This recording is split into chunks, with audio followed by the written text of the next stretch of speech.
Ladies and gentlemen, this is Colonel Oscar Poole on WCBA.TV. What the mind can conceive, the heart believe you can achieve.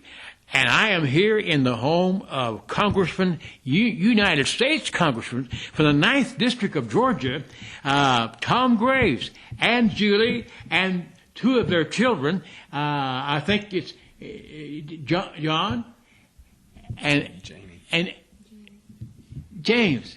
Janie. What's wrong with me? Anyhow, it's a privilege to have you on the program on WCBA, Tom. Well, we're excited that you came to join us here on the last day of 2010 on a beautiful December day, and excited that you came to our home, and look forward to spending a few minutes with you and your listeners out there. You can't be as excited as I am, because I'm elated. I get to be in a U.S. Congressman's home on this last day, as you say, of the decade. This is the last day of the year, too, and you're going into a new term. That's right. We start back on Wednesday, next Wednesday, in Washington, and Julie and I and the kids and my mom and dad, we actually go up on Sunday before, and they're going to enjoy some sightseeing as I prepare for the next session. And then Wednesday, we're all sworn in into the new Congress, and in the House of Representatives, it will be certainly a new House of Representatives with 80-plus new Republican freshmen and a new Speaker of the House, John Boehner. Well, now, how do you feel about the direction of our country, of the USA, beginning next year, right away? Well, I think we've seen a tremendous amount of challenges over the past couple of years, but what we saw on November 2nd of this year was the American people just speaking out boldly and saying, you know what, enough is enough here. The direction we're going in as a nation, and we live in one of the greatest nations on this globe. We're exceptional, as Ronald Reagan would always point out, and they spoke up in a unifying voice and said, let's change the course of this nation. And so it's going to be a great year, I believe. Do you believe we can do that? We can change the course? Oh, I certainly believe that. I think, America being a republic as we are, we really control our destiny by who we elect and how we engage as an American people. And we have that ability, and the American people spoke up in November. And I think they're going to hold Republicans and Democrats accountable in 2012 just alike, and which is very good, and that's healthy for our nation. We supported you during your campaign. How many times did you have elections last year? Yeah, you're right. This year alone we were on the ballot 5 times. 5 times. 4 of them were within 91 days, and we were on the ballot 4 consecutive months, and that being May, June, July, and August. And thankfully, with your help and Joe McCutcheon and freedom fighters all across North Georgia, we were successful in each. Friends, I can't tell you out there how privileged it is to be in the home here of Julie and Tom and their children, their family, here in the mountains of North Georgia, right where I live. In fact, you were 25 minutes from my house today. I timed it coming over the mountain, 136 and across down 411. Oh, I better be careful not to tell where you live. You'll have the whole world here. Anyhow, you do live in Ranger, Georgia. We live in Ranger, small town, as you know, and just a beautiful farming community in North Georgia, and we love North Georgia, the mountains and the values and the people of North Georgia, and it's an awesome responsibility and an honor to represent them. When I got here, Julie was in the yard, and she said Janie was hoping I'd drive the Piglet. The Piglet. Well, Janie needs a ride in the Piglet. I know you and I got to spend hours together in the Piglet this past summer, and one of the memorable times, of course, there's many in the Piglet, as you can imagine, but the time that we got to pull over on the side of the road and call into the Al Gainey show with the Piglet sounding off in the background, and you and I live on the radio with Al Gainey. Yes, that was a privilege to have you in that Piglet, and that was, like I said one day at a meeting we had with you in the LJ, Joe will keep you honest, and I'll keep you humble. Yeah. Out there. Yeah, to everyone out there, Oscar Poole has a picture of me in the Piglet too, right? Yes. That's right. And he's giving it to me, saying, hey, this is to keep you humble. In fact, we got a Christmas card from your father and mother, John and Penny, and you're standing by the Piglet with me. Yeah. So that's a classic thing. I'm so glad you rode in the Piglet. Hi, Julie. Julie's right here. We got to get close to this microphone, Julie. You're part of this, and did you ever think when you met Tom he'd amount to all this? Well, I knew when I met him he was a great guy, but he was a little rough on the edges. But I guess I had my work cut out. But he's turned out quite well, hasn't he? Yes, he has. And I see your husband Tom as presidential. Now I've said that all along, haven't I? That's a little somewhat embarrassing to him, but he has. You picked out a good. Excuse me. You picked out a good-looking man, right? Yes, sir. I would agree to that. That's a good answer. That's a good answer, isn't it? Yeah. Is he good-looking enough to be president? I guess so. I think it takes a little more than looks, though. But he's got that too. It takes more than that. But he's articulate and very promising. But he's already arrived. Tom, you've already arrived in the U.S. Congress, and if you never get any higher than that, think of the potential just there. I heard the funeral service of Ted Stevens a while ago on C-SPAN, and we're not for Ted Stevens. You're not going to build any bridges around here, are we? No bridges to nowhere. But you're already there on the world scene.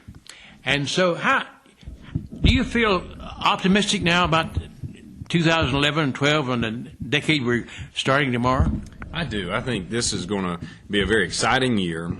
Certainly a lot of challenges in 2011, but with America, challenges always present opportunities, and America throughout her history has always stood up to the most difficult of challenges and overcome each of those each time. But it's always been the American people. It hasn't been the government. And that's what's unique about this 2011. And that's where you are, in the people's house. That's right. We the people. That's right. It is about the people, and when you look back, and each time we've overcome, it's always been the people. It's been the uniting spirit, the resolve of the American people, combined with the liberty and freedom that we've been promised and given through the Declaration of Independence and our Constitution. So I think it's an exciting time, and it's going to be a time when we look back, and our children look back years from now, decades from now, and they look back and they go, "Wow, 2010, 11, and 12." What change occurred during that time? The American people just stood up and they pushed back on an overreaching government, and they righted the ship, and America's better as a result.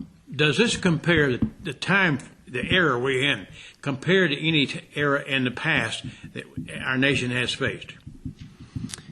I think in some ways it does. I'm reading now about Ronald Reagan and some of the challenges that were occurring in the late 70s when Jimmy Carter from Georgia was president, and Ronald Reagan was challenging him along with other Republican candidates. And many of the same things were occurring. The economy was in deep shambles there. Energy crisis was going on. We were at conflict in some areas across the globe.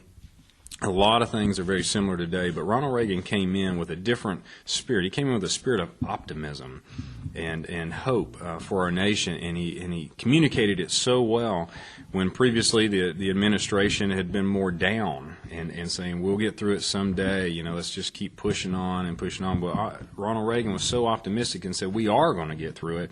Here's how we're going to get through it." And he led through those times, and he stood up to those who were our enemies. He stood up to those that would challenge us, boldly stand up to them. And then he changed the tax system as well, and he took the burden off the American people.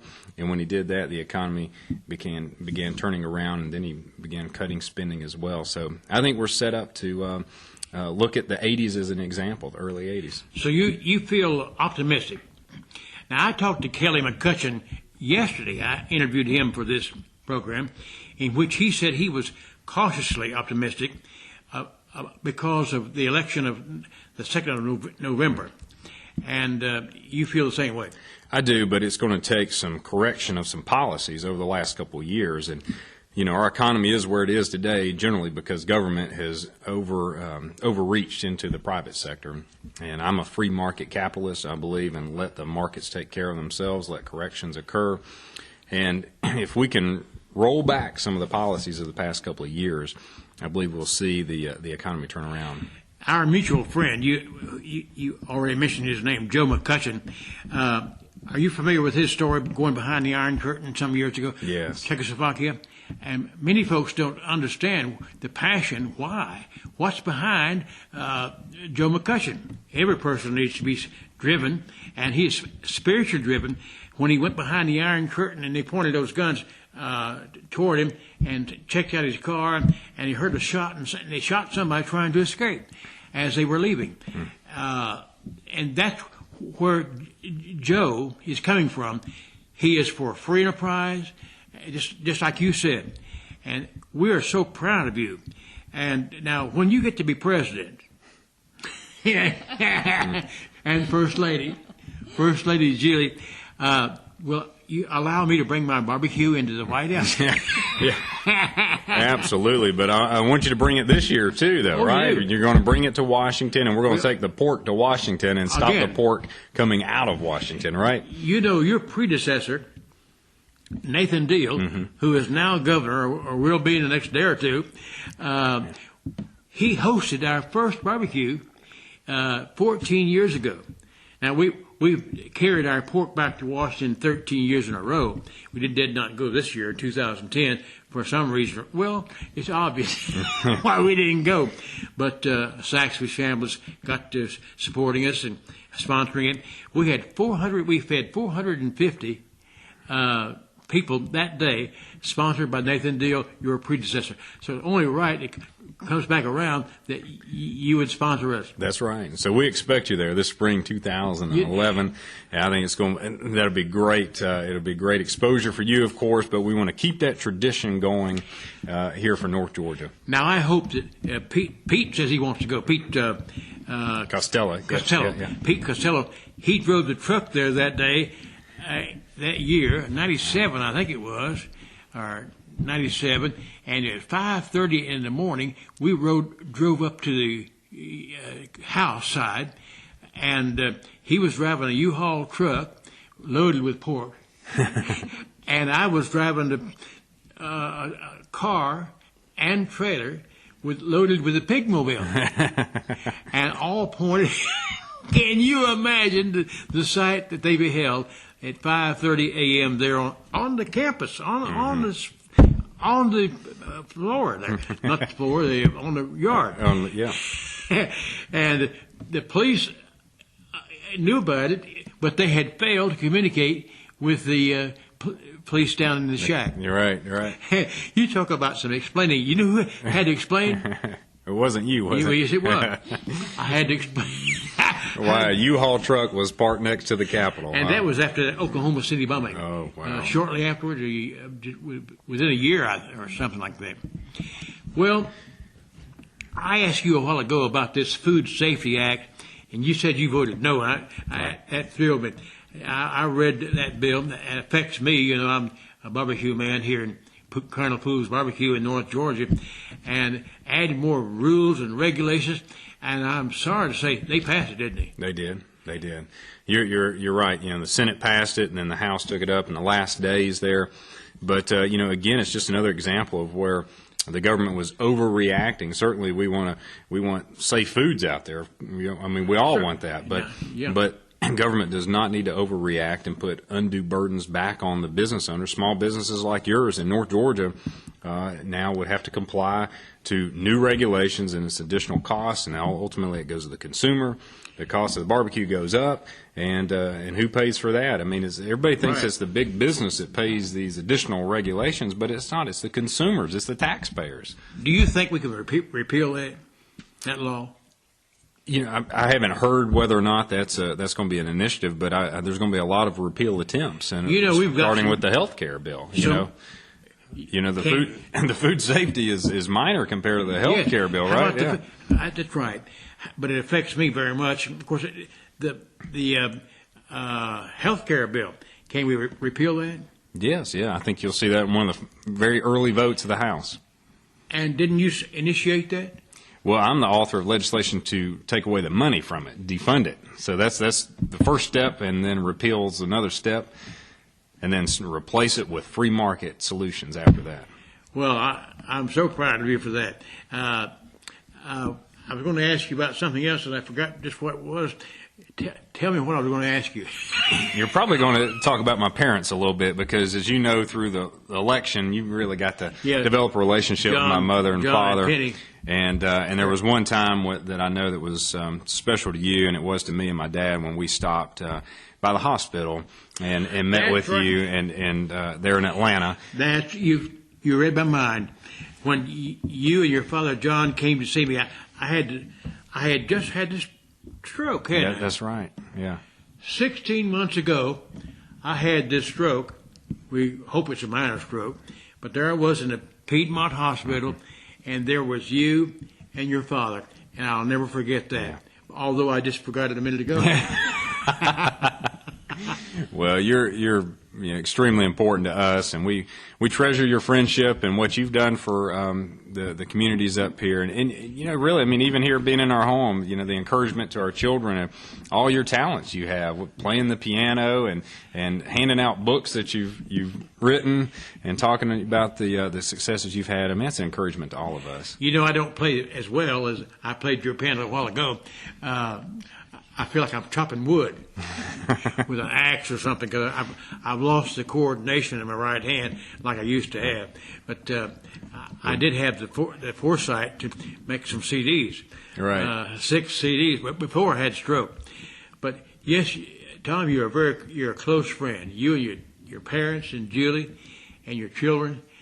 And I know I've already said it, but I cannot say it enough. What a privilege. And how much I thank you for allowing me to come into the privacy. With the sun shining out here, it looks like a summer day, except I don't see any green leaves on the trees. You're right. Here it is, December 31st, 2010. Well, thank you again, Tom. And ladies and gentlemen, you've been listening to Tom Graves. Oh, pardon me. It's Congressman, U.S. Congressman. 9th District, Ranger, Georgia. You've been listening to him and Julie and myself, and thank you very much. This is a WCBA.TV production.